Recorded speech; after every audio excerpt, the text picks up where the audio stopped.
Well, it's the first day of the last week of January, and we thank you for kicking it off with CNN Student News. I'm Carl Azus. First up, the global economic crisis hangs over the festivities as China ushers in the Year of the Ox. The Chinese calendar, which is based on the moon, turned the page today.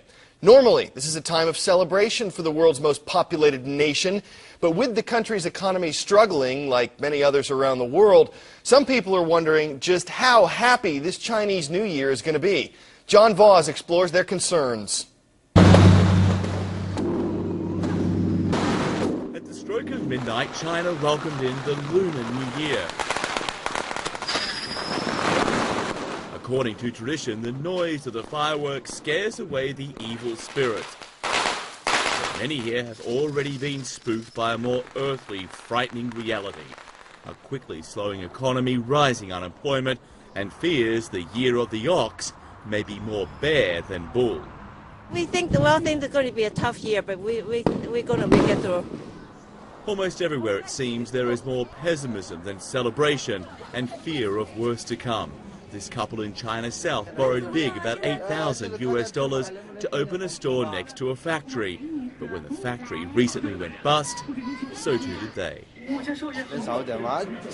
the factory opens again, it'll all be good, he says. Nothing else, only this factory can get back to work again. In recent months, more than 70,000 factories nationwide have reportedly closed and millions have lost their jobs. But China's economic picture, say analysts, isn't entirely bleak. Consumer sentiment has worsened, but it hasn't shattered. Like, there's a softening, but there's not a shattering, which is reasonably good news.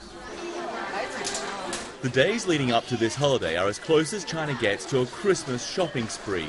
And this Beijing Walmart and most other department stores are offering discounts to keep cautious customers spending. I think I'll be buying less this year, says this woman, because the economic crisis might mean I'll earn less money, so I should be careful about what I buy. The Chinese believe a new year is a time for new beginnings, a chance to put the worst behind them and start again. But in a collision of hope and reality, officials here warn the economy will get worse before it gets better, and there may not be any meaningful recovery before 2010, the Year of the Tiger.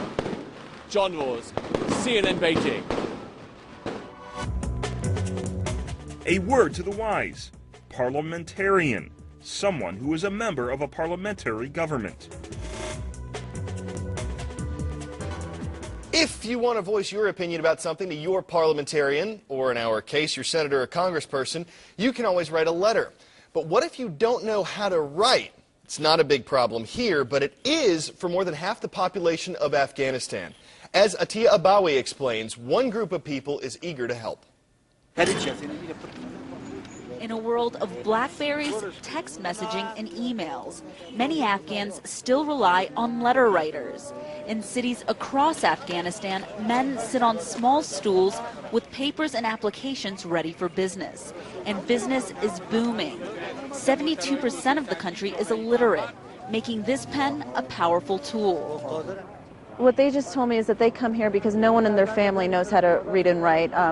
One woman just told me that she does have a son in the 5th grade, and he's the only one that's getting somewhat of an education. But right now they have to rely on the letter writers here to get what they need to be done for their family completed. There are a variety of reasons why Afghans come to the letter writers. And in today's new democracy, many are practicing their new freedom of speech.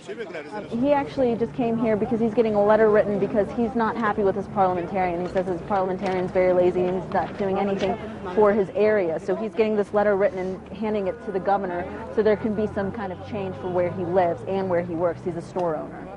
I ask the men, if the country gets educated, won't it be bad for business? So I've heard two different things right now. This gentleman next to me said that, you know, even if it does ruin business, he doesn't care as long as Afghanistan gets educated. This gentleman right here just told me that, you know, even if people who are educated, he has high schoolers, he has college students, he even has doctors coming to him, that no matter what, their business will still be running because they know how to write these letters, they know how to write the applications. So no matter what, they want Afghanistan to be educated because they know that their business will still be here throughout the years. Like it has been throughout the centuries. Muhammad Arif compares writing to construction. Anyone can lay bricks, he says, but you still need the cement to keep the structure solid. Atiya Bowie, CNN, Kabul. Time for the shout-out. Who is credited with inventing the game of basketball? If you think you know it, shout it out. Is it James Naismith, Abner Doubleday, George Mikan, or Walt Frazier? You've got 3 seconds. Go!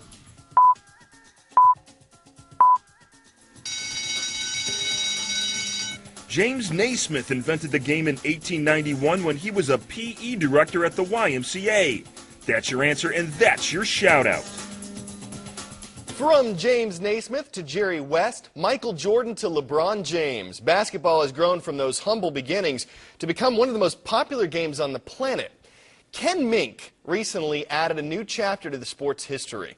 Ray DeLesio introduces us to this college player who's listed as a senior both on and off the roster. Raiders, 1, 2, 3. Raiders. Good work.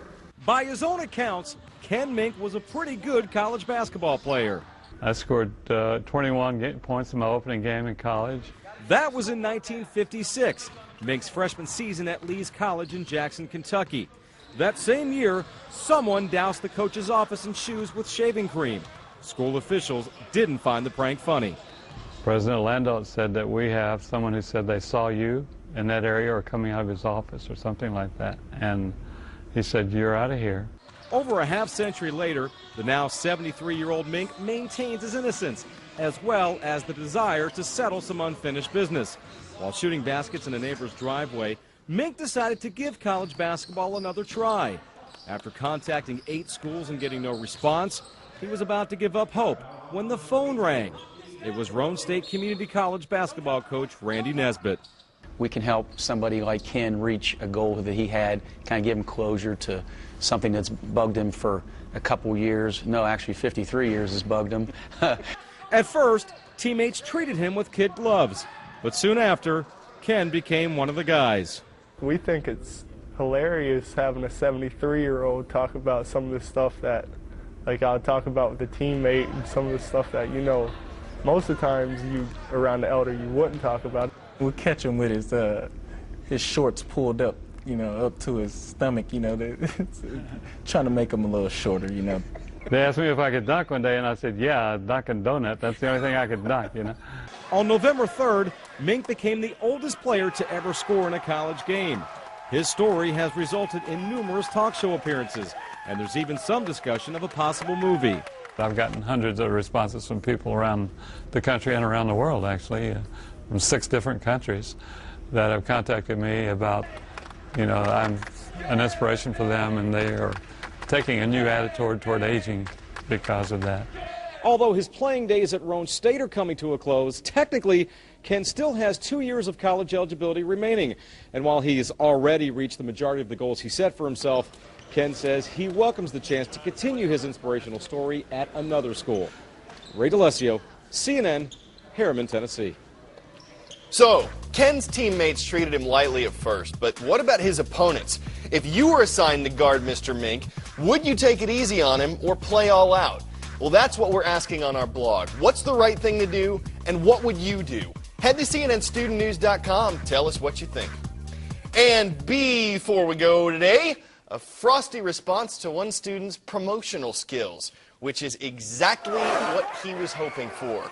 The University of Wisconsin campus broke out in an airborne display of frigid fun this weekend when hundreds of students showed up to square off in a massive snowball fight. The flurious activity didn't break any world records, but the organizer guesses about 2,000 people turned out to participate, all from seeing the ad on Facebook. Man, the impact of those social networking sites is really snowballing. Oh, okay, well, we're going to leave for today. You guys have a great one. I'm Carl Azus.